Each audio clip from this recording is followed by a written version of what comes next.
that there was a 5-clause script with sub options and alternative spending paths behind this. All you see is the root, the Taproot. Taproot activation is coming fast. With 95% of miner support needed and more than 91% currently flagging for activation, this long-in-the-works protocol improvement has implications around scalability, privacy, and more. I'm Adam B. Levine, and this is Speaking of Bitcoin. For today's session, I'm joined by the other host of the show, Stephanie Murphy. Hi. Andreas M. Antonopoulos. Hello. And Jonathan Mohan. Hey. So in this episode, we're going to discuss very briefly, in as accessible terms as we could get to, what Taproot is, why it matters, and what it means in the bigger picture of Bitcoin's evolution as prices for the token it will eventually power hit all-time highs. So Andreas, can you just start giving us a quick rundown of what Taproot actually is? Sure. Taproot is a package of changes being proposed for the Bitcoin protocol. And Taproot is also the name of one of those changes, the other two being a change called TapScript and a change called Schnorr signatures. All together, Schnorr signatures, TapScript, and Taproot together have been bundled in order to get the maximum effect in terms of privacy in a single proposal called Taproot. This is planned for introduction into the Bitcoin protocol sometime in 2021.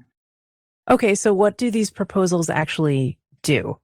So these proposals do three main things. They improve the scalability of the Bitcoin system. They massively improve the privacy of the system. And they also set up some foundational scaffolding, if you like, for future improvements and new developments that can be built on top of them. When I hear Taproot, I always hear the phrase scriptless scripting, sort of in the same topic. Are they related? Does Taproot enable that? And what the heck is a script without script? Yes, they are related. So here's the bottom line. It all starts with Schnorr signatures. And Schnorr signatures are a signature protocol that is different from the elliptic curve digital signature algorithm that is used in Bitcoin. The reason that Satoshi didn't use Schnorr signatures, even though they were invented in the 70s, is because they were in patent until 2018, I believe. Boo. The least cypherpunk thing I've ever heard. Oh, well, it's patented. This anonymous cypherpunk can't use patented cryptography. Well, it certainly makes it difficult for anybody else to implement any libraries that would work with this system. So we're going to go into a bit of detail about this, and it gets a little bit wonky for people who are newer to kind of the world of Bitcoin and cryptocurrency. But the basic idea here is that when improvements come to Bitcoin, right, or any chain out there, oftentimes they come in the form of a new type of address, right? So an address that does one thing might be different visually, like it might actually look different, and you might be able to tell when you're looking at a transaction what kind of transaction it is. One of the big things that this technology, or at least part of this technology, does is it makes it so that those things are impossible to tell apart. They all look the same. Now, at first, that's going to not work terribly well because it's a new standard and it'll just be another one of the many different types of ways that people can identify things. But as time goes on and as implementation of it becomes more ubiquitous around the different parts of the ecosystem, different wallets, different exchanges, things like that, then that problem will actually condense into just this single new type of address that will make it much easier, at least, to do these sorts of things privately without necessarily people knowing exactly what you're doing. The other thing is that a lot of the ways that we do things right now, as far as like, if you want to have, a multi-party lockbox, right, where it's Bitcoin that are controlled by a bunch of different people or on a bunch of your different devices, not only does that look different, but it takes up a lot of space on the blockchain. And that makes it more expensive, and it makes it so that fewer people can fit those types of transactions into the blockchain without pushing up the price of what it's going to take to do that. This also solves that, because just as it'll make all of these different types of transactions look the same, well, it can actually take multiple types of transactions or multiple individual transactions and combine them into a single transaction, which again has very positive privacy implications and also has scalability implications. It's better for that. Now you can fit more in there, and it makes it cheaper for everybody too. So now let's get into kind of the detail of this. So Schnorr signatures like elliptic curve digital signatures, are basically a mathematical way of proving that you have control over a private key by producing a digital signature, which is a number that is derived from applying your private key together with a message fingerprint to say, here, this message has been signed, the message often being a transaction. Now, Schnorr signatures are interesting because they have a couple of very, very useful properties that elliptic curve digital signatures do not have. To put it simply, one of the really interesting properties is that you can aggregate them in such a way that the sum of a set of signatures is the same as the signature of the sum of the private keys. Meaning that instead of presenting 5 signatures for 5 private keys that can be verified against 5 public keys, you can present one signature that is the sum of the 5 signatures that can be verified against the 5 public keys summed together as one public key to prove that whoever signed this was in control of the sum of the 5 private keys as one private key. The advantage of this is that if you're presented with a single signature against a single public key that proves ownership of a single private key, you can't tell that there was actually 5 people who composed that together. And in that, you get 2 effects. One has to do with scalability. It has to do with the fact that you could produce and verify one signature for 5 different parts of a transaction, or even potentially 5 different transactions in a block. So that's an aggregation capability.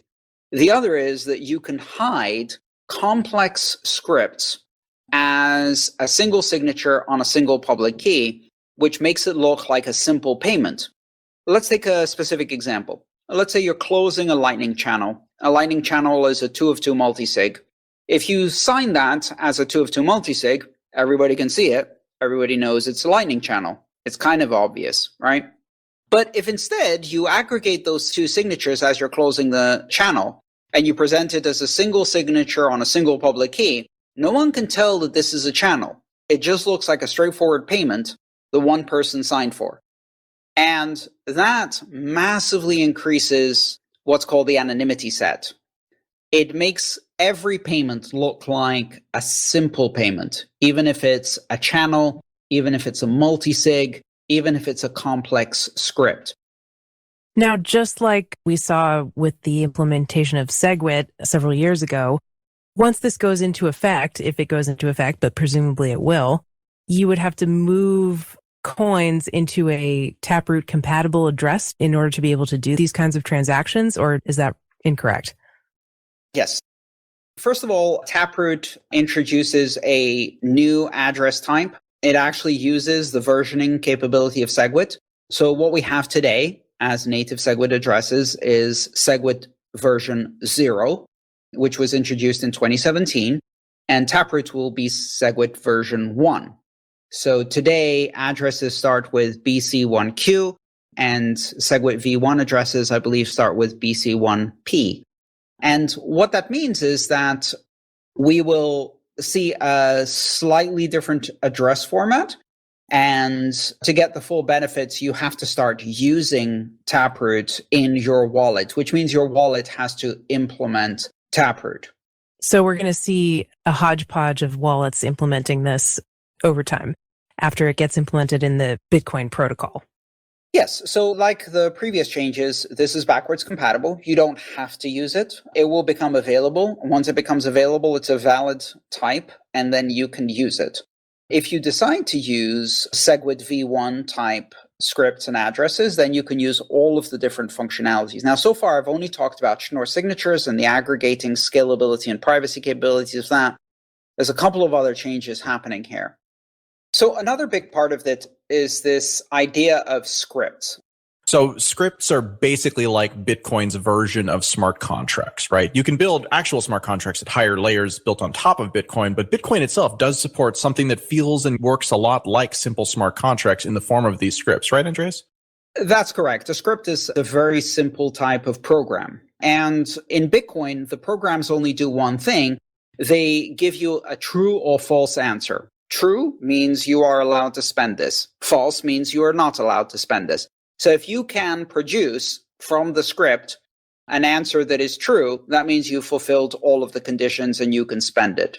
So Bitcoin has a scripting language that allows you to specify conditions to spend something. And the most obvious condition is show a signature that proves you have the private key and then you can spend this. That's obvious. And it's a fairly simple, short script. It gets even shorter with Schnorr signatures and Taproot, but that's not really the big scalability improvement. The big scalability improvement comes from more complex scripts. So if you have a complex script that says, here are 10 keys.